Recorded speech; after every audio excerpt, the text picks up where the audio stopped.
Welcome to Porchlight Letters podcast number 2218. Holy ground. What do we got? Holy ground underfoot. Sorry, I can't. They chopped off the end of my words up there. You have to excuse me. I'm a little out of it right now. I've just had Networking Riches day 1 today, which was a very good day, a very busy day.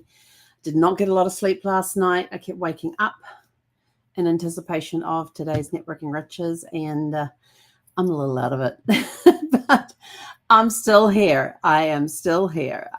So like I said, we're talking about holy ground underfoot tonight. So sometimes we rush through our days without noticing the quiet. It definitely feels like that today. Sacred spaces we're already standing in. Holy ground isn't always about places we visit. Often it's where we pause, breathe, and feel deeply connected to life as it is right now. And I will tell you this, every chance I got, I was standing up, I was moving around, I was swinging my arms around, I was doing these twists and turns and things. At one point, I went and opened up the front door to get some fresh air. I did not feel like going out the back. It's covered in dust from the big dust storm that came through the other night. Even though we didn't get the wall of dust, we've still got a lot of dust blowing around. It looks like we're about to speed up again with the wind. And so I just went and stood in the doorway of the front door, opened up the front door, stood in the doorway there, and just took some deep breaths. Just took that time to calm myself down. I had to do it to help keep me awake as well. You know, the walking around, had a couple of energy drinks today. I drank a lot of water today. I stay hydrated. Had a couple of protein shakes today, just to try and keep just trying to keep me going. Anything that would help me stay awake. I did not fall asleep, which was good because I could realize that the time was coming up. So I would get up, turn the camera off, get up, walk around, move around, do some jumping jacks, all that good sort of stuff to help boost the thing. So like I said, the holy ground is often where we pause, breathe, and feel deeply connected to life as it is right now. What it teaches us is that sacredness can live in everyday spaces when we choose to slow down and notice.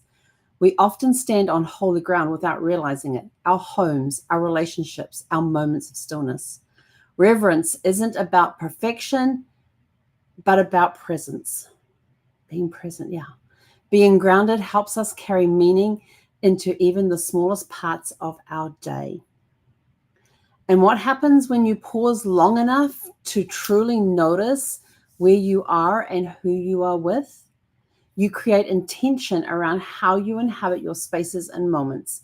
You see beauty in ordinary settings because you're fully present to them. You experience a deeper sense of gratitude and connection. And how we carry forward, treat your daily life as sacred. Every space, every interaction, every breath. Create small rituals of honor where you are and what surrounds you. Be intentional about grounding yourself when life feels chaotic or scattered. And I will have to tell you this, it's been like that the last 5 weeks. The last 5 weeks being 4.5 weeks since Steffi passed, but actually, it's probably about 6.5 weeks. I don't know, because the whole week before she passed, there was just stuff going on that made me think that she was going, that I was going to be losing her soon. I didn't know when, but her not being able to go for her walks without the possibility of triggering seizures, having to carry her home. So it got the point, it's just like, yeah, we ain't going for a walk. And in the mornings, she literally would not get out of bed. I mean, she would watch me do my morning routine, knew the morning routine and all of that and everything else. And I would say, come on, let's go. And she would just look at me like, nope. And I'd be like, what's wrong? She just did not want to get off the bed. She just wanted to stay exactly where she was. She didn't have the strength to even get out and come out to the kitchen to get a drink of water, to get some food, to have her medications. So, yeah, that was really hard. There was a couple of times I picked up and carried her out there and put her on her space on the floor or put her on the couch. And then she'd see me starting to move around and deal with food and stuff. And she's like, oh, maybe I can come over here. So sometimes you need a little of encouragement.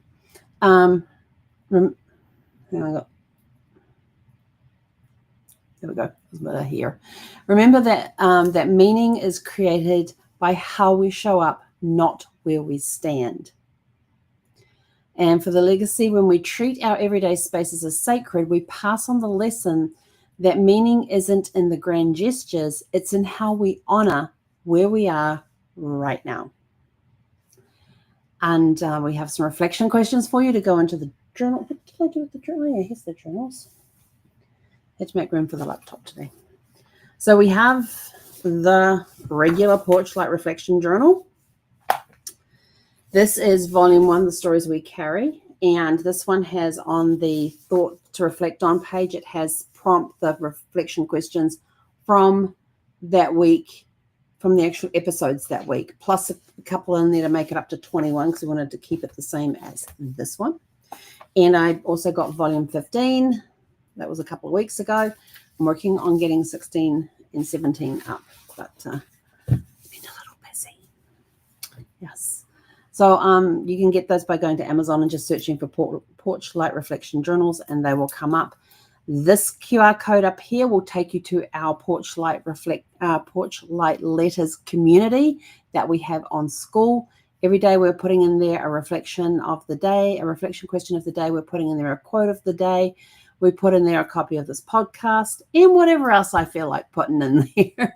And then every Tuesday morning at 7 a.m. Pacific time, we have a coffee hour. So our next one will be next Tuesday. And with that, we are back to your questions. Yes, questions.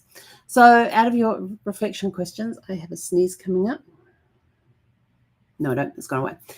Number 1, where in your life have you discovered sacredness in unexpected places? Question 2, how does being grounded help you connect more deeply with yourself and others? Number 3, what practices help you pause and honor the present moment? And number 4, where might you create more intentional holy ground in your daily life? And our closing thought for today, the ground beneath your feet holds stories, memories, and moments waiting to be seen. Pause, breathe, notice. This too is holy ground. And with that, we are out of here. We'll catch you guys back here tomorrow evening at 6 p.m. Pacific. Hey, konera.